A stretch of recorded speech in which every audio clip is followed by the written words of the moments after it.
November 25, 1943. Camp Cook, California.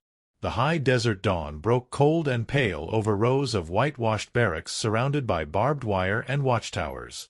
Inside Compound C, 347 German prisoners of war stirred in their bunks, breath misting in the unheated air.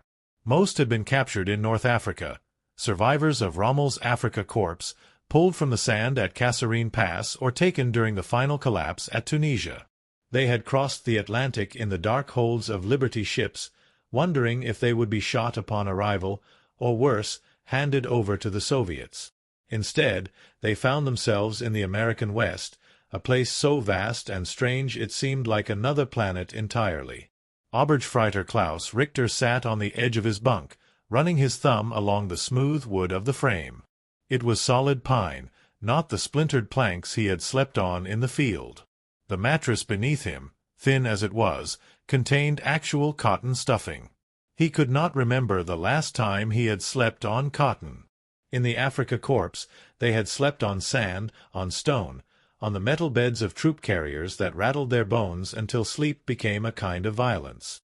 Here, in this prison camp thousands of miles from any front line, the silence itself felt like a luxury. Outside, the American guards were moving between the barracks with unusual purpose.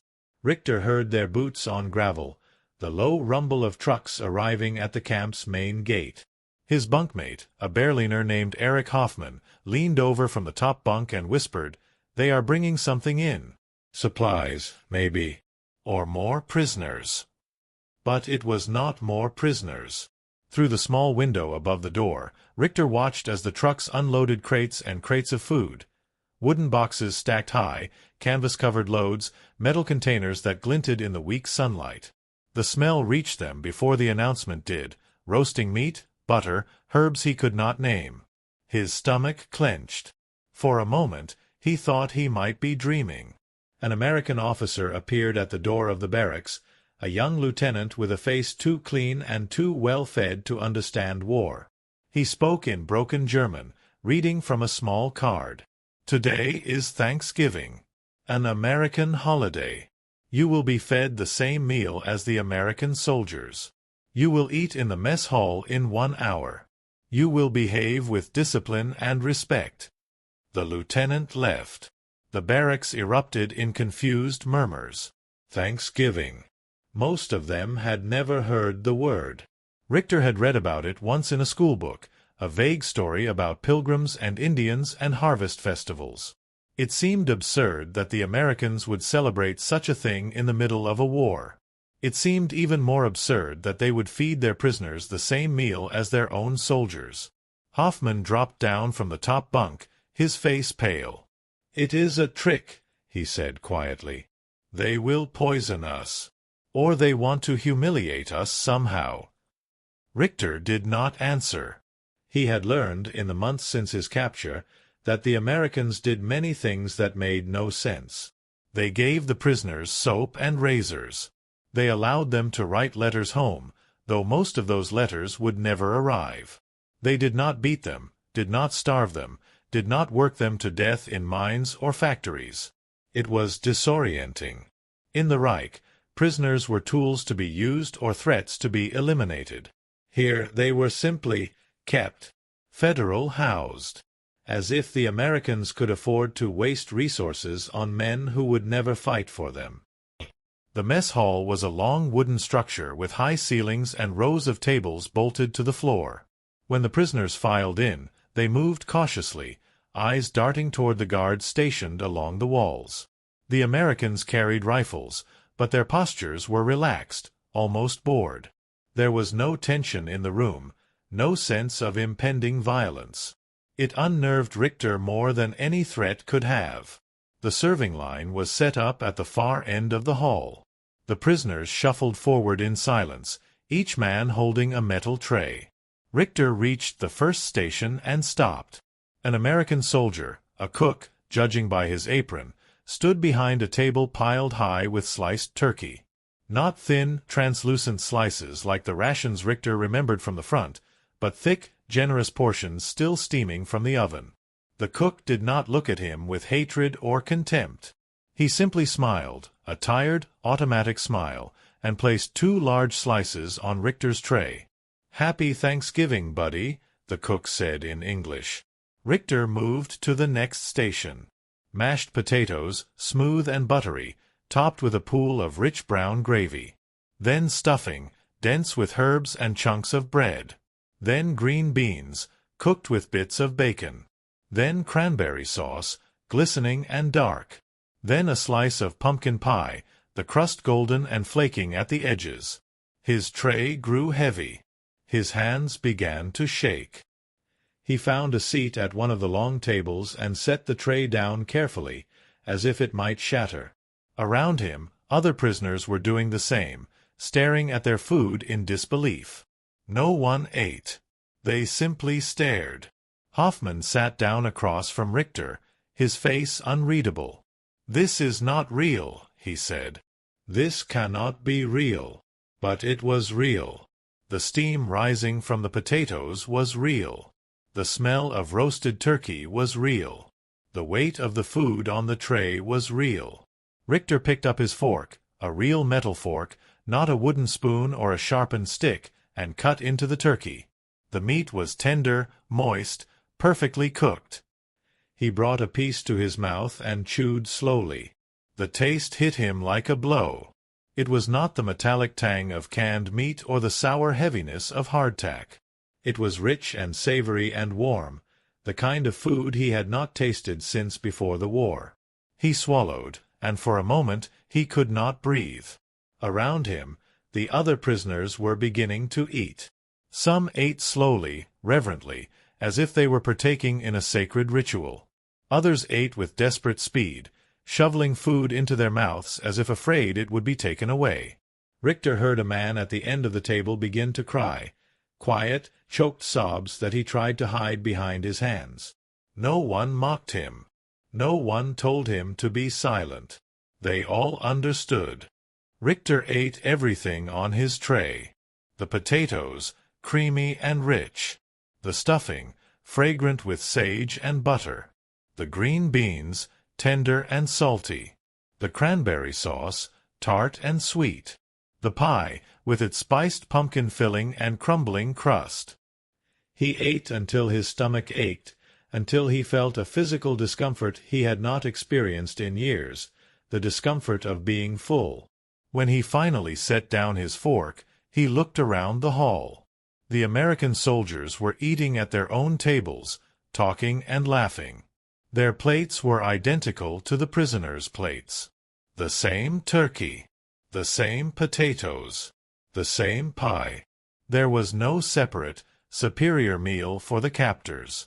There was no deliberate withholding, no calculated cruelty.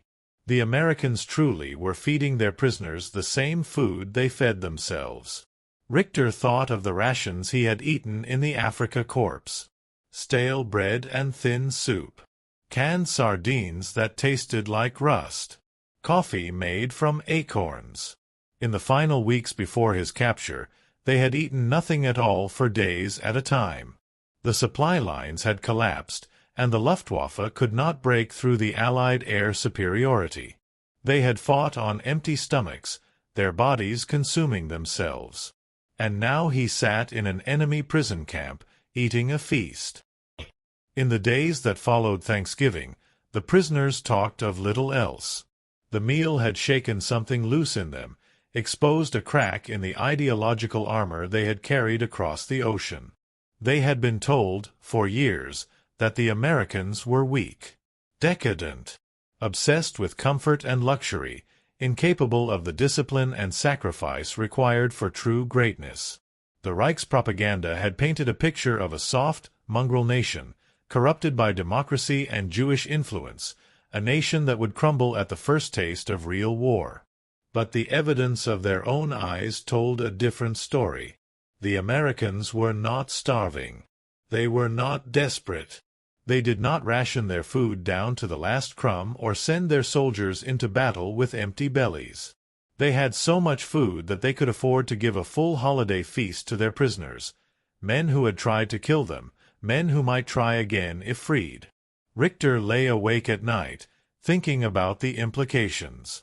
If the Americans could feed their prisoners this well, how well were they feeding their own soldiers? How well were they feeding their civilians? The propaganda had always insisted that the Allied blockades and the demands of war production would bring the enemy nations to their knees. But if the United States could spare this much food for prisoners, what did that say about the resources they had left over for their war effort? He remembered the stories the older soldiers had told, the veterans of the Great War. They had spoken of the Americans arriving in 1917, fresh-faced and well-fed, with equipment that dwarfed anything the exhausted European armies could field. They had spoken of the endless convoys of supplies, the mountains of ammunition, the fleets of trucks and planes. The Americans had not won that war through superior strategy or tactical brilliance. They had won through sheer material abundance, the ability to outproduce and outlast their enemies. And now, a generation later, they were doing it again. Richter had seen the evidence even before his capture. In the skies over Tunisia, the Allied planes had been everywhere. American B-17s and B-24s, British Lancasters, swarms of fighters that outnumbered the Luftwaffe 10-1. On the ground, the American tanks had been crude but numerous, their armor thick, their guns powerful. The German tanks were superior in design, faster and more maneuverable, but there were never enough of them. For every Panzer IV, there were 5 Shermans.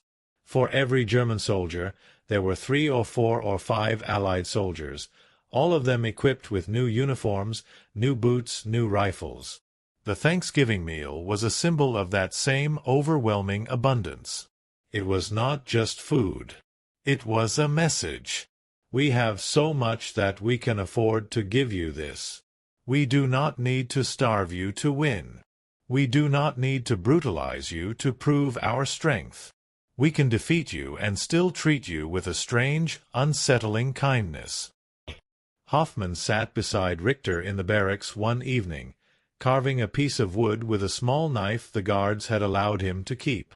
He was making a chess piece, a knight, its head half-formed. He worked in silence for a long time before he finally spoke. "I have been thinking about the meal," he said quietly. "About what it means." Richter said nothing. He stared at the ceiling, at the bare wooden beams overhead.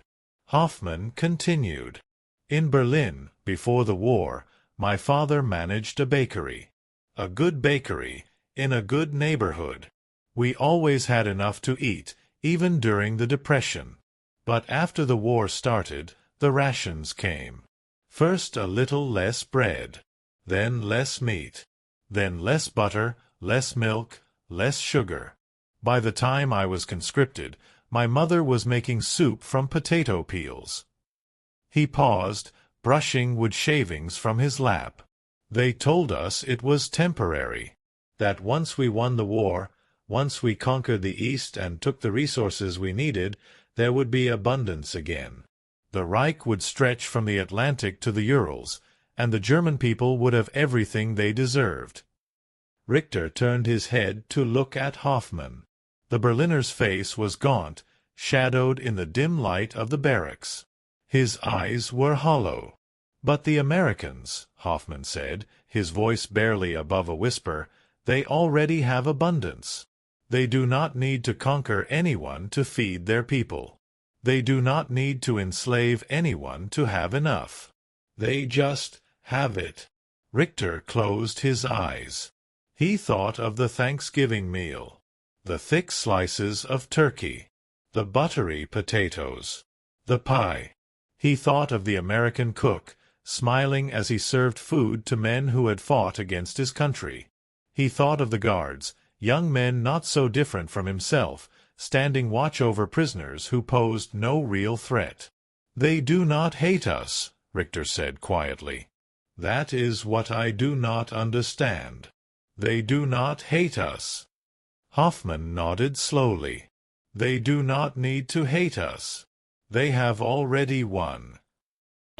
The records from Camp Cook and other POW camps across the United States tell a story that would have seemed impossible to the soldiers of the Wehrmacht. Prisoners in American camps received, on average, 2,700 calories per day, more than many American civilians under wartime rationing. They were given access to medical care, dental treatment, education classes, and recreational activities. They played soccer in open fields, performed in theater productions, took correspondence courses from American universities. They were paid for their labor, 80 cents per day in scrip that could be spent at camp canteens stocked with cigarettes, candy, and toiletries. It was not benevolence, exactly. The United States had signed the Geneva Convention and took its obligations seriously, partly out of genuine principle and partly out of fear that mistreatment of Axis prisoners would lead to retaliation against American POWs held in Germany and Japan. But the care provided went beyond the minimum required by international law. It reflected something deeper in the American character, a belief, perhaps naive, that even enemies could be treated with a basic level of human dignity. For the German prisoners, this treatment was profoundly disorienting. They had been raised in a system that valued hierarchy, discipline, and the subordination of the individual to the state. Weakness was to be despised. Mercy was a sign of decadence. The strong dominated the weak, and that was the natural order of things. But here, in the land of their enemies, they were being treated not as subhuman, not as vermin to be exterminated, but simply as men who had lost a war.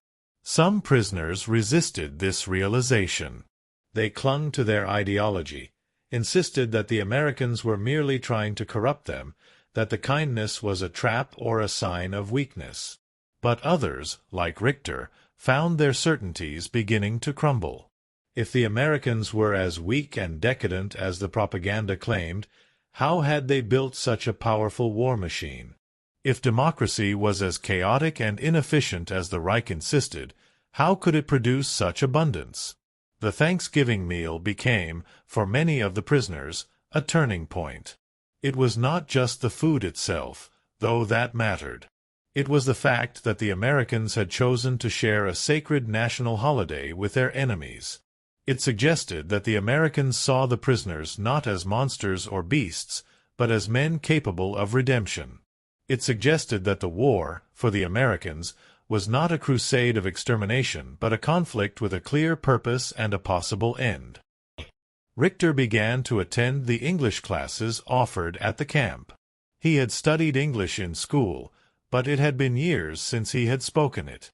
The teacher was a middle-aged woman from the nearby town, a volunteer who drove out to the camp twice a week to teach basic conversation skills.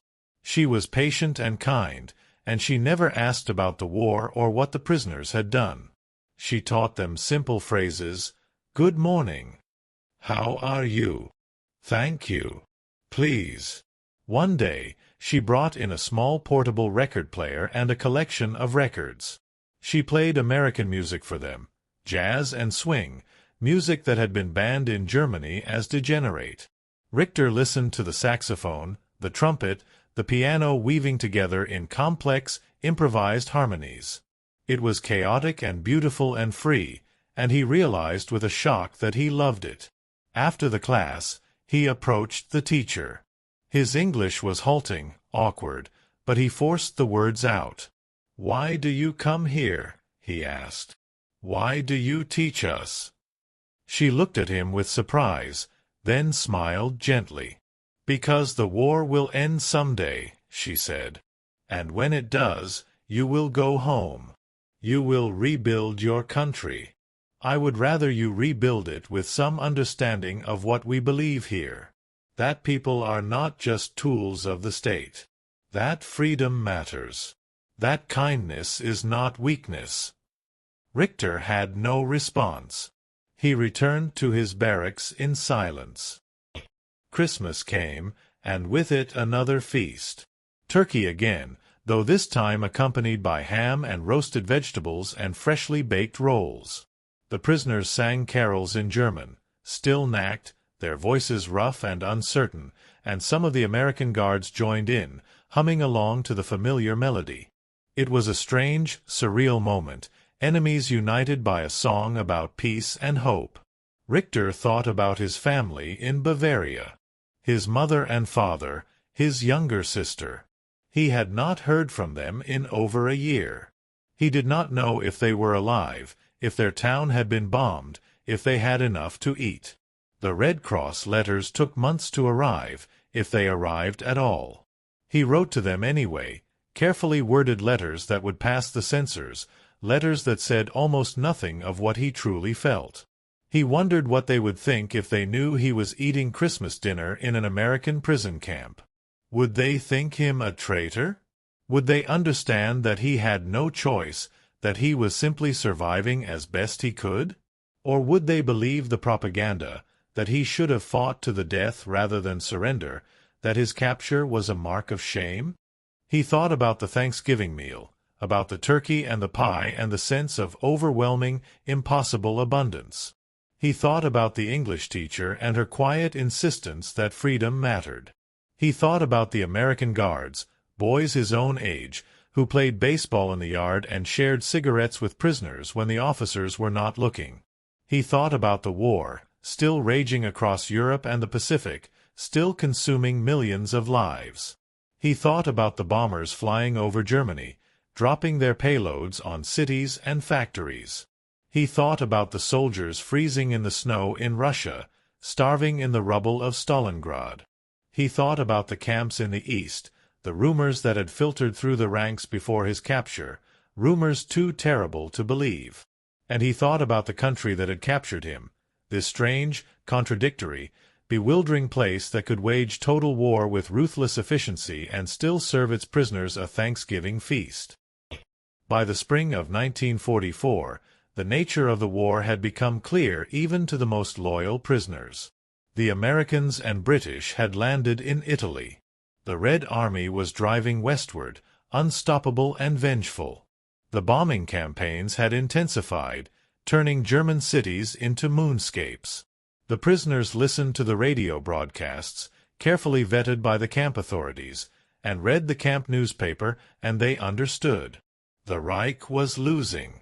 It was only a question of time. Some prisoners fell into despair.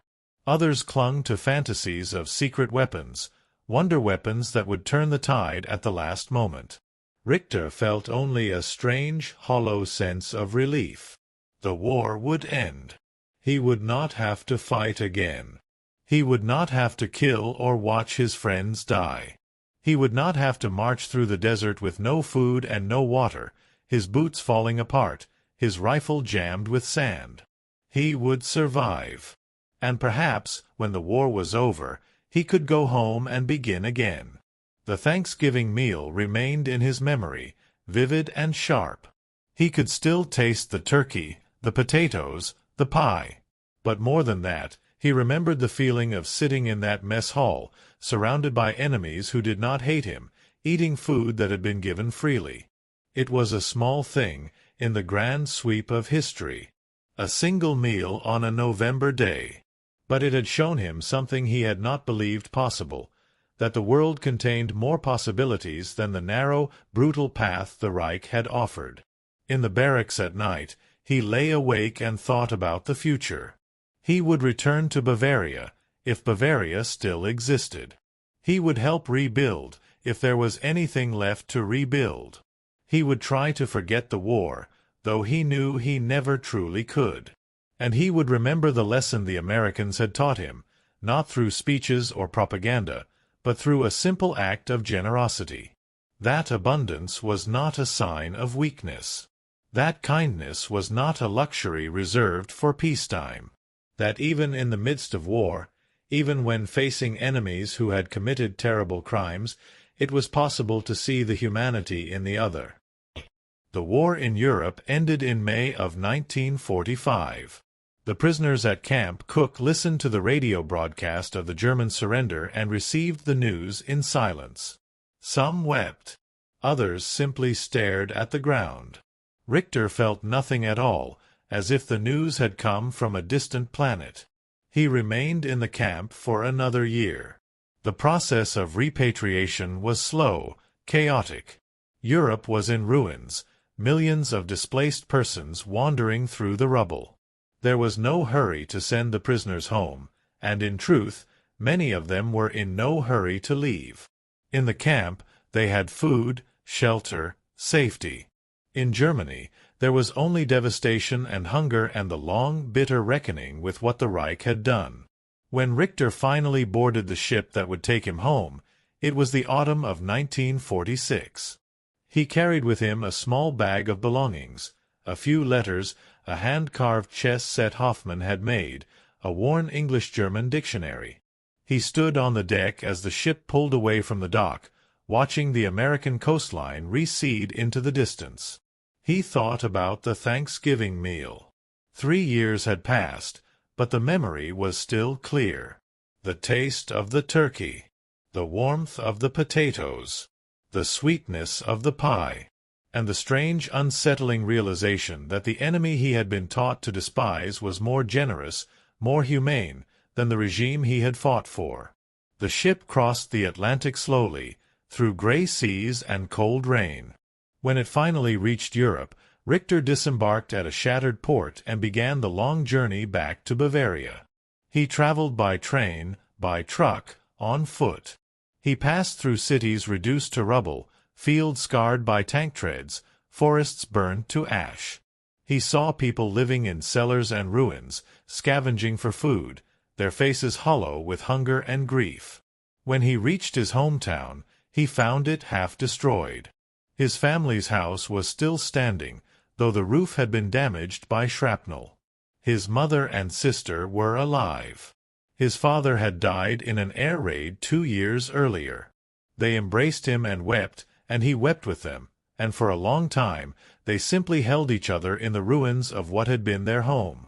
Later, sitting at the scarred kitchen table, his mother served him thin soup made from turnips and barley. It was all they had. She apologized for the meagerness of the meal, and he shook his head and told her it was good, it was enough. But he thought about the Thanksgiving meal. He thought about the abundance he had witnessed in America, the vast, almost incomprehensible wealth of that distant country.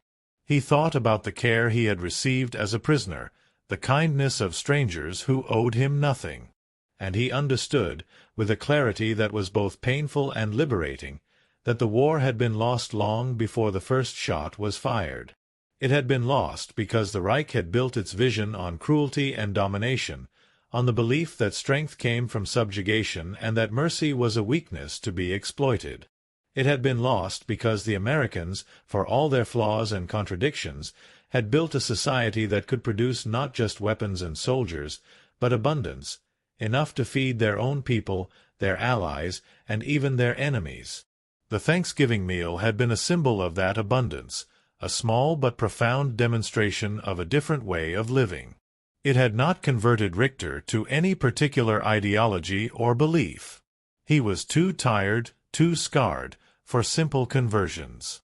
But it had planted a seed of doubt, a question he could not shake. What if the world did not have to be the way the Reich had insisted it must be? What if there were other possibilities, other ways of organizing human life that did not require endless conquest and endless suffering? In the decades that followed, Richter rarely spoke of the war. He worked as a carpenter, married, raised children, lived a quiet life in a country struggling to come to terms with its past. But on Thanksgiving Day, a holiday that Germany did not celebrate, he would sometimes sit alone and remember that November morning in 1943, the smell of roasting turkey, the taste of pumpkin pie, the bewildering kindness of an enemy who chose to share rather than withhold. He never returned to America. He never saw Camp Cook again. But he carried the memory of that meal with him for the rest of his life, a small light in the darkness of memory, a reminder that even in the midst of the worst war humanity had ever known, there had been moments of grace. The war taught him many things. It taught him the cost of fanaticism, the fragility of civilization, the ease with which ordinary men could commit or condone terrible acts. But the Thanksgiving meal taught him something else, something simpler and yet more profound, that the measure of a society was not just its capacity for violence, but its capacity for generosity. That freedom was not a weakness, but a strength. That abundance, when shared, was more powerful than scarcity hoarded. Years later, when his children asked him about the war, he struggled to find the words. How could he explain the contradictions, the shame and relief and confusion that defined those years? How could he make them understand what it had been like to fight for a cause he no longer believed in, to be captured by an enemy he had been taught to despise, to be treated with kindness when he expected cruelty? In the end, he told them about the Thanksgiving meal. He described the long tables in the mess hall, the plates piled high with food, the American soldiers eating the same meal as their prisoners. He told them about the taste of the turkey, the warmth of the potatoes, the sweetness of the pie. And he told them what he had learned, that the world contained more possibilities than he had been taught, that kindness was not weakness, that abundance was not a sin. It was a small story in the vast and terrible saga of the Second World War. But it was his story, and it was true. And in the end, it was the truth that mattered, the simple, undeniable truth of a meal shared between enemies, a moment of grace in a world consumed by hatred, a reminder that even in the darkest times, humanity could still surprise itself with unexpected acts of decency. The Thanksgiving meal of 1943 was not just food. It was a message, delivered not through words or ideology, but through the simple act of sharing. It was a message that said, "We do not need to destroy you to prove our strength. We do not need to starve you to assert our power. We can defeat you and still recognize your humanity. We can win this war and still believe that the peace that follows must be built on something more than vengeance and domination." For Klaus Richter and the hundreds of thousands of prisoners like him, that message was more powerful than any propaganda, more persuasive than any speech. It was the taste of freedom, the flavor of a world where abundance was not a zero-sum game, where kindness was not a sign of weakness, where the enemy could become, if not a friend, then at least a fellow human being deserving of basic dignity. And in the long, bitter years of rebuilding that followed the war, that lesson, learned over a plate of turkey and mashed potatoes on a cold November day in a California prison camp, became a foundation for a different kind of Germany, a different kind of Europe, a different kind of future. Not perfect, not utopian, but at least aware that the old certainties had been false, that the brutal logic of domination had led only to ruin, and that somewhere, in the vast and contradictory land across the ocean, there existed a different possibility, a glimpse of what the world might become if it could learn to share its abundance rather than hoard it, to extend kindness rather than withhold it, to see the humanity in the enemy rather than deny it. The Thanksgiving meal was a small thing, but small things sometimes can change the world.